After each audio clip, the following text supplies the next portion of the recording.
एलिफेंटा गुफाएं भारत के महाराष्ट्र राज्य में स्थित है और यह मुंबई शहर से लगभग 11 किलोमीटर दूर की दूरी पर घारापुरी द्वीप पर स्थित है। एलिफेंटा की गुफाओं ने यूनेस्को विश्व धरोहर स्थलों की सूची में वर्ष 1987 में शामिल किया जा चुका है।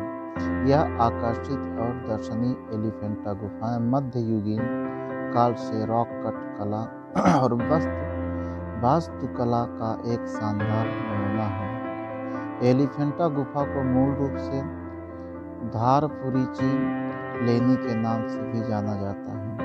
5वीं से 7वीं शताब्दी के दौरान इस गुफा मंदिर का अधिकांश भाग भगवान शंकर को समर्पित है। एलिफेंटा गुफा का 2 समूह में बांटा गया है, जिसका पहला भाग हिंदू धर्म से संबंधित है, 5 गुफाओं में बांटा गया, जबकि दूसरा भाग बौद्ध धर्म से संबंधित 2 गुफाओं का एक समूह है।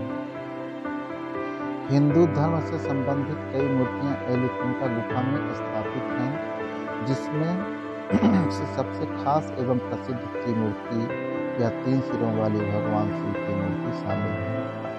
इस मूर्ति को गंगाधर नाम से भी जाना जाता है, जो कि गंगा नदी के धरती पर उतरने की अभिव्यक्ति के रूप में जानी जाती है। इसके अलावा अर्धनारीश्वर यहाँ की एक और प्रसिद्ध मूर्ति है। मुंबई के गेटवे ऑफ इंडिया से शानदार बोट या नौका यात्रा के माध्यम से एलिफेंटा की गुफाओं तक पहुँचना एक शानदार अनुभव होता है। यदि आप एलिफेंटा गुफा के बारे में कुछ और रोचक जानकारी चाहते हैं तो कृपया हमारे चैनल को लाइक, सब्सक्राइब एवं शेयर करें। आपको एलिफेंटा गुफाओं के इतिहास के बारे में मैं बता रहा हूँ।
एलिफेंटा गुफाएं, इसका कोई ठोस प्रमाण नहीं है। एलिफेंटा गुफाओं के बारे में यह अटकलें और कयासों के बाद यहाँ की पोस्टिंग से तैयार किए गए निष्कर्षों के आधार पर यह माना गया है कि इन गुफाओं का निर्माण पांडवों द्वारा किया गया था। हालांकि कुछ लोगों का मानना है कि गुफाओं का निर्माण शिव भक्त बाणासुर के द्वारा किया गया है, लेकिन यहाँ की स्थानीय परंपराओं की माने तो एलिफेंटा की गुफाओं का निर्माण हाथ से हुआ कदापि नहीं लगता है।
एलिफेंटा भारत के महाराष्ट्र राज्य में स्थित है।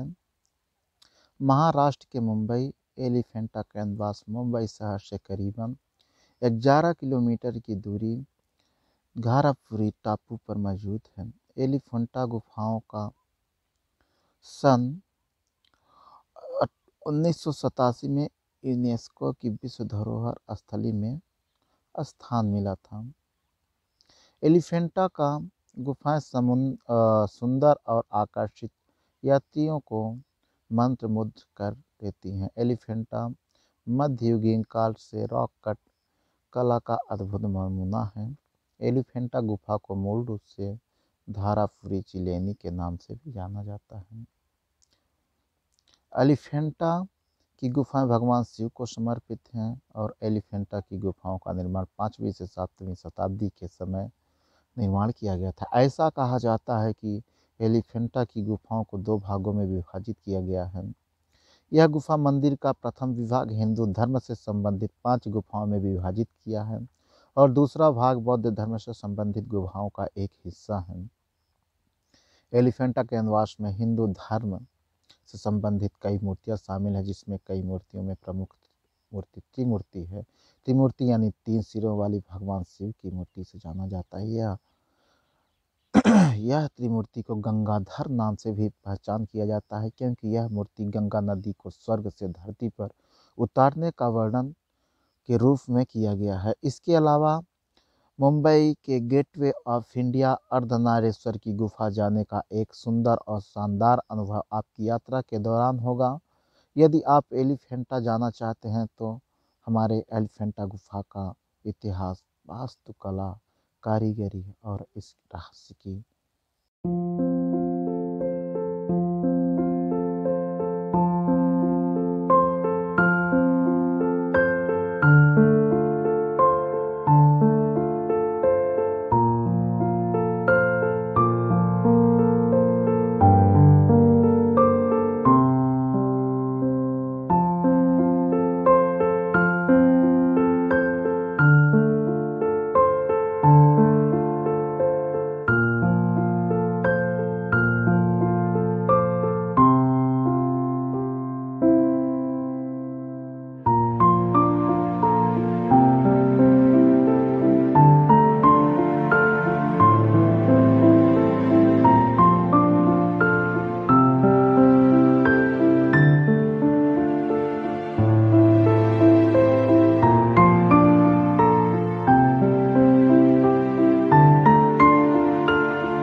भगवान शिव को काल भैरव के रूप में दर्शाया गया है।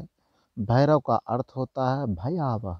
इस रूप में भगवान शिव को चंद्रदेव एवं नाग देवता के सर पर एवं एक गले में हार धारण करके क्रोध से भरे हुए आक्रामक स्थिति में आगे बढ़ते हुए दिखाई पड़ती है। यह मूर्ति के साथ भी खबर तत्वों की मूर्ति को नुकसानी किया गया है। यह मूर्ति के दो हाथ और नीचे हाथ धड़ का अस्तित्व को समाप्त कर दिया जाता है, परंतु शेष मूर्ति अभी भी शिव की आक्रामक मनोभावों का वर्णन करती हुई दिखाई देती है और भाव भी वह मूर्ति सक्षम है। क्रोध से भरी हुई भ्रिकुटियाँ, अंगारों जैसी लगती आँखें, नुकीले दांत दिखाई देती हैं। यह मूर्ति द्वारा शिव का क्रोध हम तक पहुँचाने के माध्यम से शिल्पकारों की कला अत्यंत प्रशंसनीय एवं आकर्षक दिखाई हुई नजर आती है। भगवान शिव के दाएं हाथ में तलवार पकड़ी हुई है, बाएं हाथ में मरा हुआ राक्षस का शरीर लिए हुए खड़े हैं। अंधक मूर्ति टूटी हुई है। शिव के गले नाग देवता लिपटे हुए हैं। शिव के दूसरे बाएं हाथ में एक पात्र जिसमें राक्षस का लोहे इकट्ठा करते हुए दिखाई देते हैं। प्राचीन कलाओं के मतानुसार महादेवी पार्वती पर खराब दृष्टि से देखने वाले राक्षसों जो देवी पार्वती का अपहरण करने का दुस्साहस से क्रोधित भगवान शिव ने उस राक्षस का वध का वर्णन यह मूर्ति द्वारा किया गया है। यह मूर्ति में भगवान शिव और देवी पार्वती को कैलाश पर्वत पर बैठे खेले हुए उनका वर्णन किया गया है। सर पर मुकुट और कंधे पर जनेऊ धारण किए हुए शिव ने घुटनों तक वस्त्र धारण किए हुए हैं। सुंदर वस्त्र और आभूषण धारण करके देवी पार्वती के केश एवं उनके कंधे से सरके हुए शिव का चौपड़ के खेल में पराजित किया जाता है। यह जानकर देवी पार्वती रुष्ट होकर उन्होंने मोह शिव की विरुद्ध दिशा में लाकर लिया है। देवी का मानना है कि भगवान शिव ने छल से देवी पार्वती को इस खेल में हराया, इसीलिए देवी भगवान से रूठी हुई हैं। यह मूर्ति में यह बात का वर्णन किया हुआ दिखाई देता है।